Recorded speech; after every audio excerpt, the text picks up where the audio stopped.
Hello everyone, my name is Vueltero, and today I'm finally gonna do a base tour video of the biggest factory ever time-lapse video I did about 6 months ago. If you haven't watched that video yet, please go ahead and watch it first. Well, first of all, sorry for making this video almost 6 months late.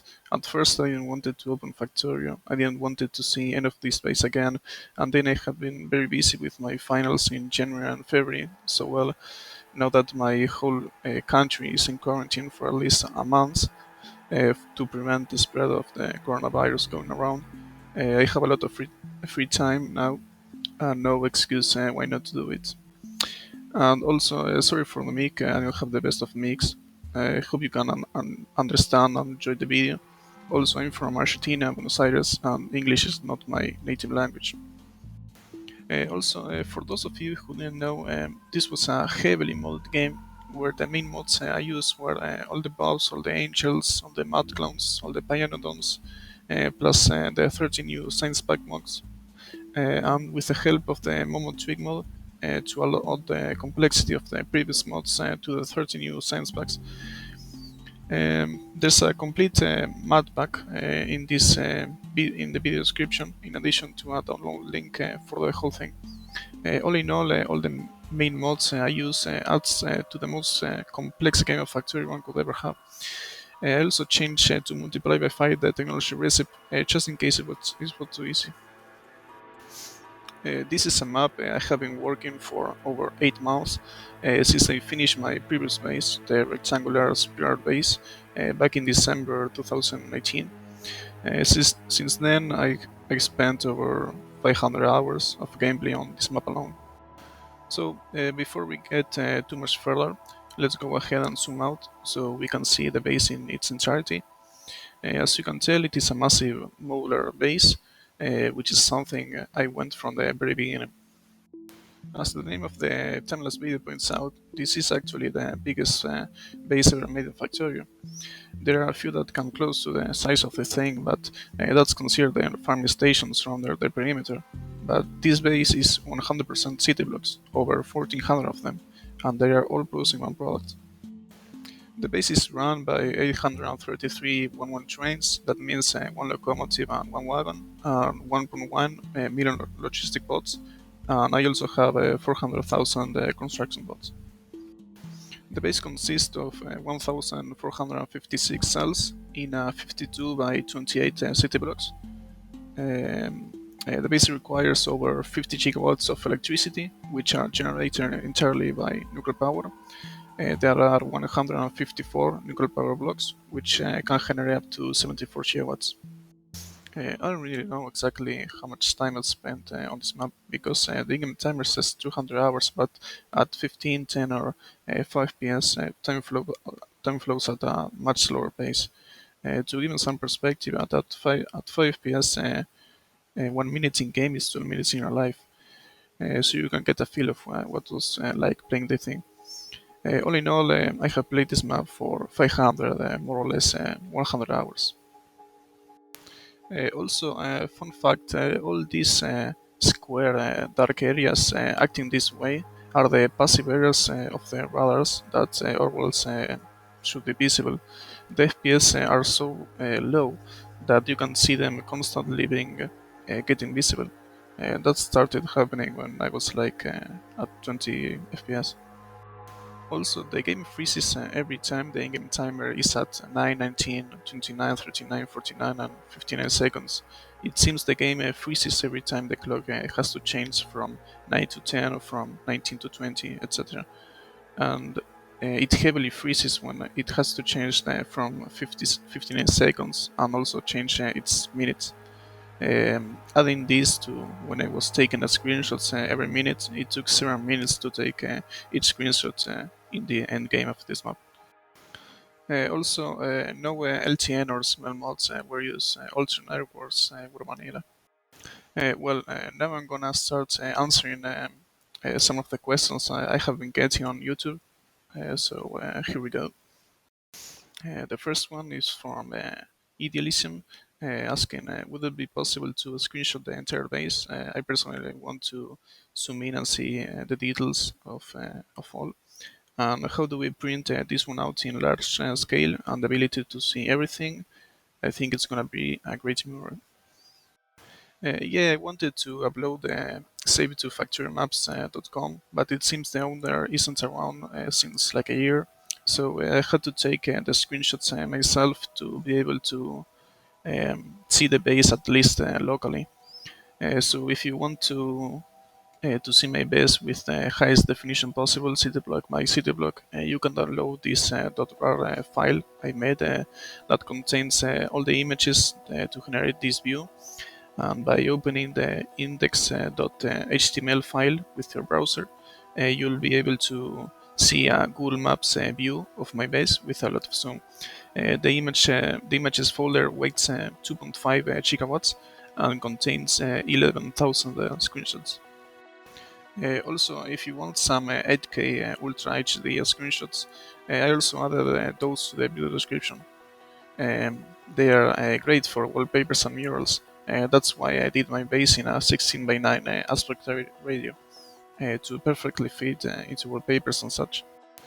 Next, yeah, a lot of people were wondering about the pollution. Yes, and as you can imagine, the whole map is covered in pollution. But I wanted to show you also the pollution numbers. They are very interesting, in my opinion. Next is a question from DB asking if I used any bourbons. Well, the only bourbons I used were the circular nuclear power setups, and I changed it a bit to fit into my city blocks. And also my personal city block design I made in advance in a sandbox map. And of course, since this map is heavily modeled, none of my usual blueprints were useful, so I had to make whole new blueprints for every major thing. But in the late game, I ended up using just a group of 5 to 9 blueprints that did everything. They were sort of universal blueprints for most complex city blocks, like placing the beacons and train stations. Next is a question from Daniel saying, "Oh my God, how do you even plan for something like this?" Well, the only planning I did was making the city blocks blueprints in advance and knowing full well what I was getting myself into.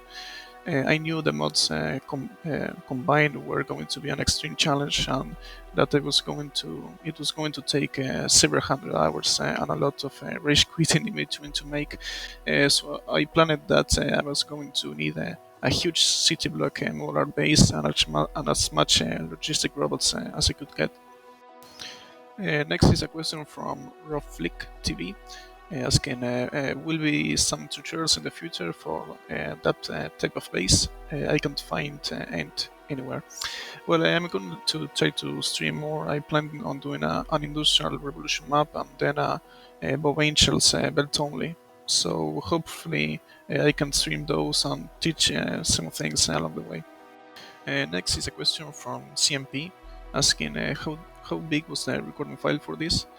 Well, every screenshot was taken at 7680 by 2320, 8K Ultra HD, 16 by 9 aspect ratio, 50 megabytes each, 2552 screenshots in total, over 134 gigabytes of screenshots. Video size is 9 gigabytes. It took 6 hours to render and 4 hours to upload. Next are some questions from Subjugator and Dragon NGA asking how to keep playing once the FPS starts dropping only halfway through the time lapse and you're at 5 FPS. How is that not totally unplayable? And yes, asking how the hell do you have this much willpower? Well, first of all, yeah, this is totally unplayable. Everything moves so slow. But well, to quote Winston Churchill, success is not final, failure is not fatal. It is the courage to continue that counts. The most strong thing that kept me going was that if I didn't finish it would feel like I wasted almost a year of my life, of my free time, and that it would feel that I did all this for nothing, all the pain of playing below 10 FPS for a month, for what? This feeling of completing my task and finally being able to edit the time lapse and show my face to the world was what kept me going. I also played while watching series and movies, or listening to music, or simply reading some article. Keep in mind that while playing at 5 PS, 1 minute in game is 12 minutes in real life, so it wasn't even considered multitasking at that point. I always like multitasking. I can't just play. I like having something on the left side of my monitor and Factorio or the main activity on the right side. During this playthrough, I watched the entirety of a dozen of different TV shows and several movies. Next are some questions from EBC and Dodge, asking how many hours in Factorio do I have. Well, I have about 3,000 hours, but in Steam it says I have 1,600. That's because since I discovered I could have multiple instances of Factorio installed in my computer, I haven't played Factorio on Steam since almost a year. Nowadays I play several mod packs at the same time. Next is a question from Jerome asking how many different kinds of items did this playthrough have. All these mods combined added over 2,400 new items. Next is a question from Berserk asking what's the name of this music? The music I use in the timelapse. Well, I used some of the tracks of the Factorio OCT. I used the Are We Alone expansion and the gameplay trailer songs. Next are some questions from Hetze and Finter asking, can someone explain what this is? And I have no idea what's going on. This is a modded game that adds far more items, recipes, and complexity to the game. This is a modular base which uses trains to deliver goods to each cell, which produces some item. Next are some questions from Alessandro and Scotteri asking, can you tell me your PC specs? And I would love to know what hardware is in your PC to do this. My processor is an Intel Core i5 7400 and 3 GHz. My video card is an NVIDIA GeForce GTX 1060, 6 gigabytes. And of RAM, I have two of 8 gigabytes DDR4, 2400 megahertz Corsair Vengeance. My operating system is a Microsoft Windows 7 Professional Edition. As you can see, it shows how superb the Factorio devs are. This is a very average gaming computer, and to be able to run this map at 5 FPS says a lot. There's no other game that can handle the amount of actions going on here.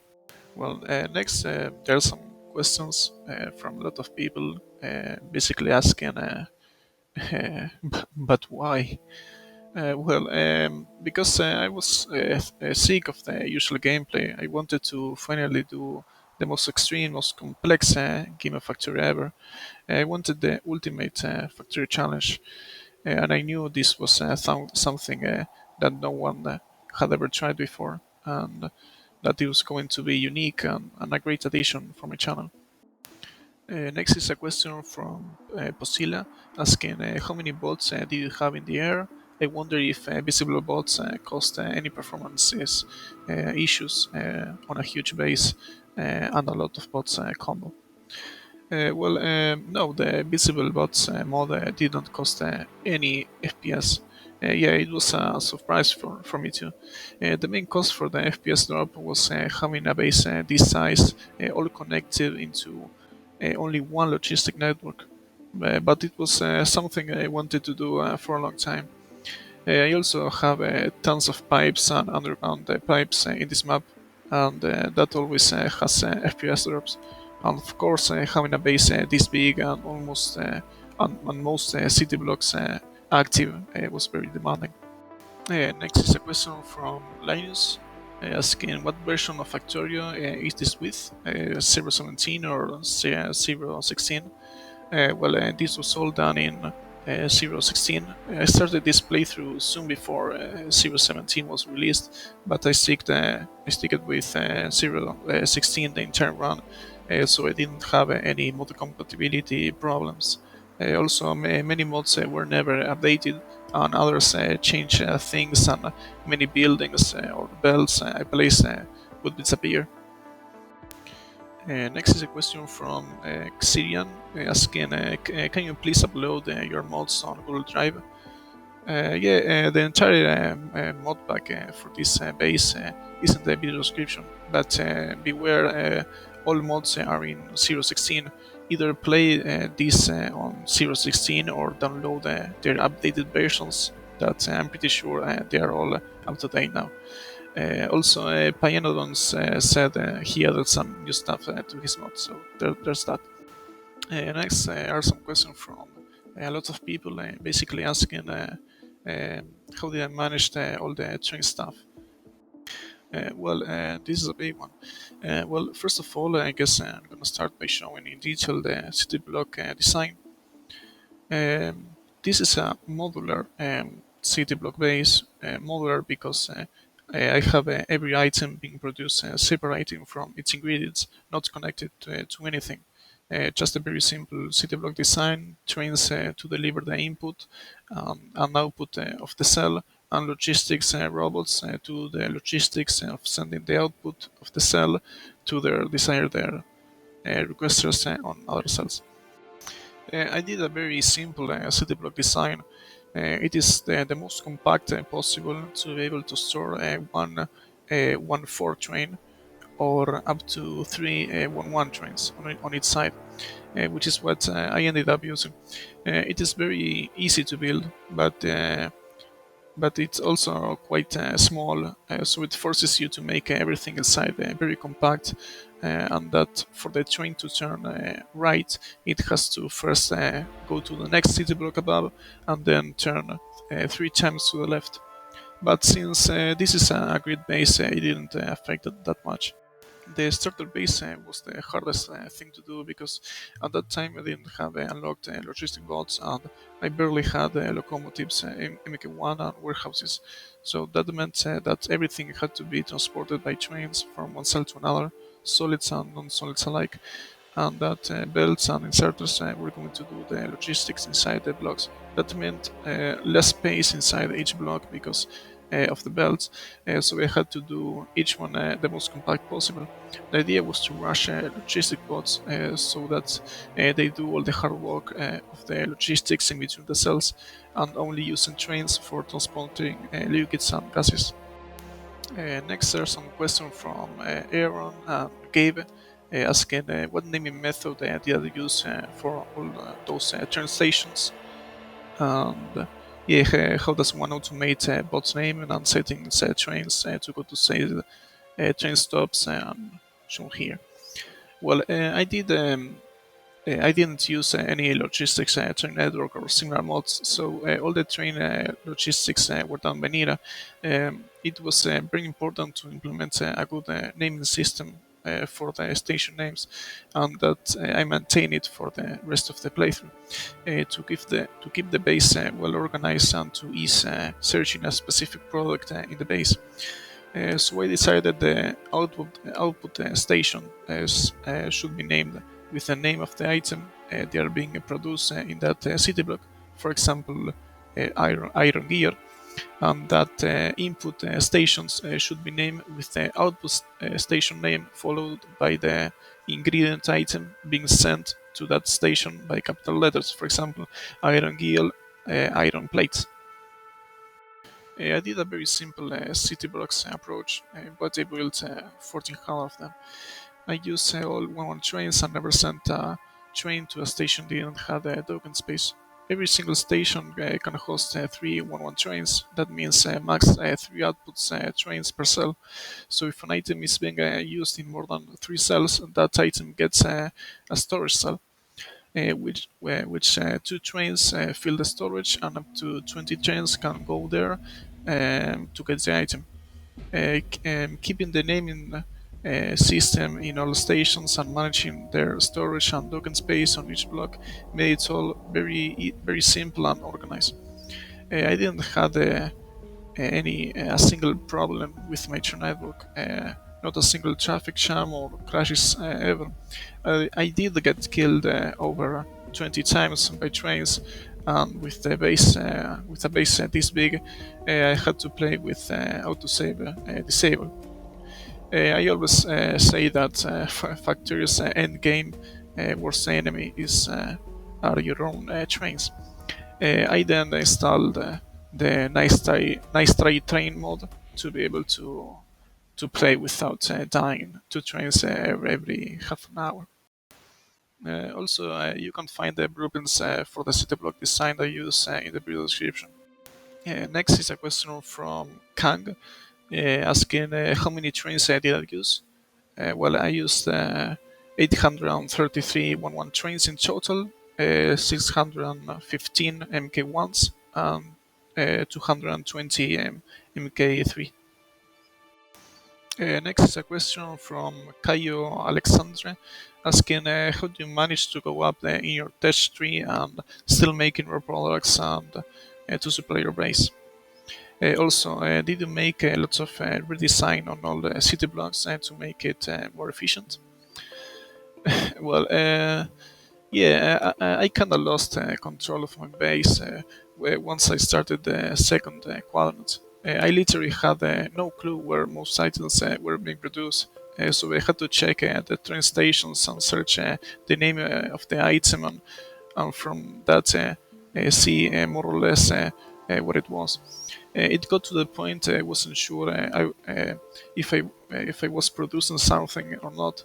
So I had to check very often in the train's menu, and with items that didn't needed a liquid or gas, it was more difficult. I had to check in the logistics storage menu, and sometimes not even that helped. Yeah, it was a nightmare to manage and control the base while it grew. I mostly did as little redesigns on all the cells as possible. I only redesigned the ones that needed an upgrade, and I tried to do it all from the map since I had the long reach. I tried to only upgrade the machines and belts to a better tiers, or by simply just placing some MK3 beacons with raw speed 8 on them. I couldn't go back and forth doing something all around the base since I was alone and the base was massive. Also, with less than 20 FPS, everything is in slow motion, so it took ages to even move around with the fastest of trains. The only thing I could do was to do every block once, the best I could, and to never visit it again. To keep moving forward as fast as I could to research better and faster technologies. Next are some questions from Next Generation and Providence asking what's the size of each factory block. Well, it is the most compact possible to fit 1-1-4 train or 3-1-1 trains on every side. Next is a question from DF Persekush, asking where did I get the water for all these nuclear reactors.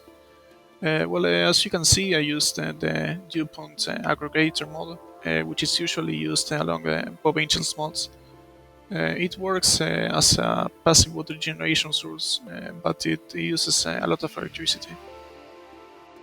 Next, some question from Skarmby and Moxon, basically asking if I did the city blocks that size on purpose. Well, yes, I wanted the most compact design to fit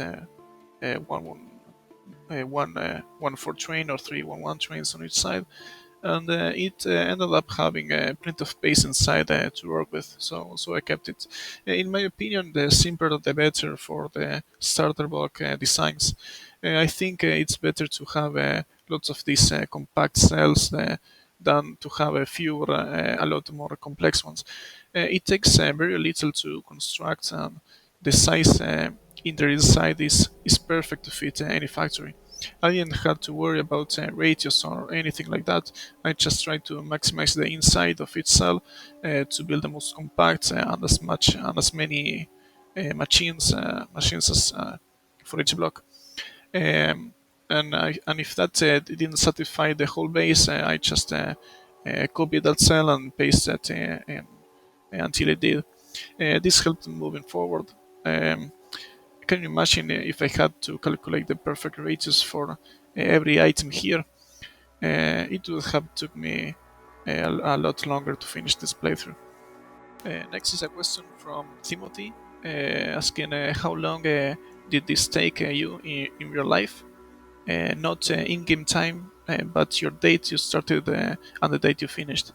Well, in real life, around 400 hours in a span of 8 months. I started this map on January the 18th, on January 18 of 2019, and I finished it on September 21st, 2019. Next is a question from Ben, asking which modpack did you use? I'm interested. Well, the entire modpack I used were the all the Bobs, all the Angels, all the MadClowns, all the Pyanodons, the more science pack, the 13 new science packs, MomoTweak, Bio Industries, Point Aggregator, PyCoalTBaA, Touched by an Angel, Alien Biomes, Bot Replacer, Long Reach, Miniloaders, Nice Try Train, Nice Fill, OP Train Speed, Squeak Through, RSO, EvoGUI, FNEI, and some graphics mods like Shiny Angels GFX, Shiny Bobs GFX, Shiny Icons, Alien Biomes High Resolution Terrain, and Visible Bots. Next is a question from Antonio Arcuri, asking why so many trains and bots.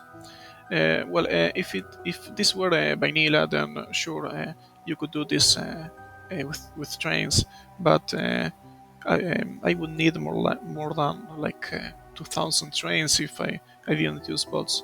I'm really not keen.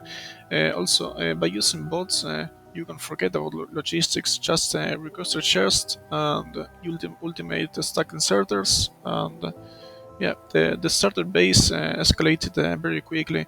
I needed to do items with more than 8 inputs, and the logistics, not only for belts, started getting more and more complex. Not only because bolts makes everything easier, it would have been literally impossible to do this map otherwise. Next is a question from 100 Hours Save, asking at what point did you realize this was excessive? Well, that doesn't look like anything to me. Next is a question from Namoth, asking everlasting deposits and no hostile natives. No, the map settings were default, just no biters. I thought that would be a bit overkill. Next is a comment from Quickshot saying, well, this is one way to start learning how complicated modern industry is in a way. Well, indeed. I love, in fact, one of my favorites city blocks in this space was this one called dimethylrich lorsilane, which is an organic silicon, basically used for coating on glass to avoid the absorption of microparticles. It's very interesting stuff. I remember at the time I thought that the name of that item in the game was made up because it was too long. And so I searched it, and yeah, I saw this Wikipedia page and I started reading all of it. It's very interesting. Next is a question from Idealism asking, hey, so I'm gonna start a similar playthrough to this one, and I was wondering if you have any tips to stick in with another good pieces of advice for a monstrous task this is. Well, first of all, if you're planning on making a modular city block style base, which is the way to go with these types of mods, then you have to make a really good naming system for the train stations and keep it till the end of the playthrough. It has to be something very concise and easy to read. Also, if you're planning on using logistic bots as the logistics inside each city block, then start mass producing them as soon as possible. Finally, the starter base is just to unlock the basic technologies such as bots, trains, warehouses, if you have that mode. So once you have those things being well produced in your starter base, then shift to a modular base as soon as possible. You're gonna have to make everything you did in a starter base plus everything that comes after that on separated city blocks. So start small. Your first city blocks should be the smelting for the most useful ores, and then your goal is to rush logistic bots. So make every intermediate item between ores and logistics bots MK1. So basically, prioritize doing all the items in the tree of things that are required for logistic bots. Start from less complex or usefulness and advance into the more complex items.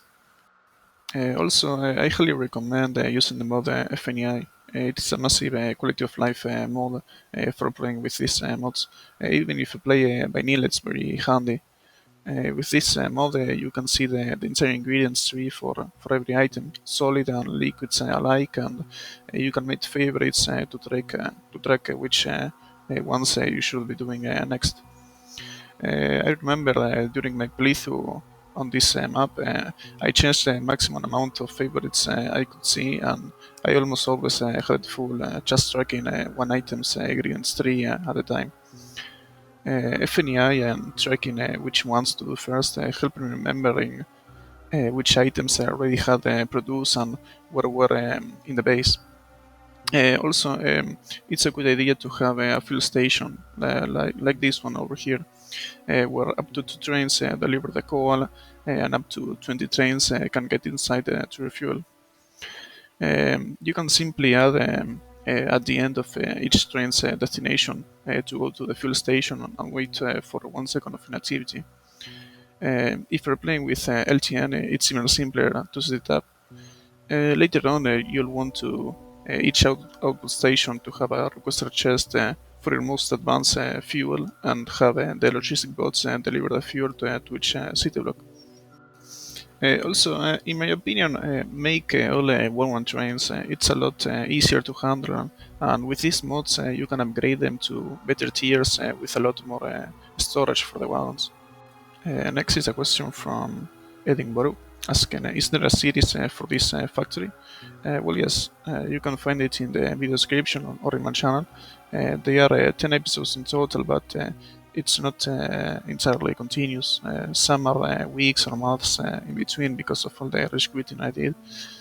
Just to give you an idea, last episode I had to film it with my phone, and because the FPS were so low, I couldn't even do a continuous stream because the console crashes.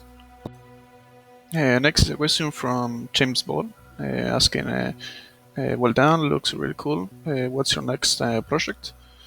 I already have a new time-lapse ready to edit and upload in a few days. It's a space block molded map. It's basically like the vanilla equivalent of C-block. Then I want to do an industrial revolution map, and then Bob Angel's, but without the trains and robots. Basically, Bob Angel's built only. Also, everyone, please always write me on any of my timeless videos what you would like me to do next. What starting conditions, what challenge modes or biomes. All in all, this space is nowhere near perfect. I didn't calculate any radius on all the playthrough. City blocks were so simple that trains had to turn 3 times left to go right. And then there was the FPS issue, having a base this size and all of these chunks in the same logistic area. It was the biggest FPS drop this base had. But well, it was a very fun challenge, and I am so glad I managed to accomplish it. I hope you have enjoyed the video. Please feel free to ask me anything in the comments or to add me on Steam to chat. I'll be uploading the new timeless videos very soon. Stay safe. See you soon.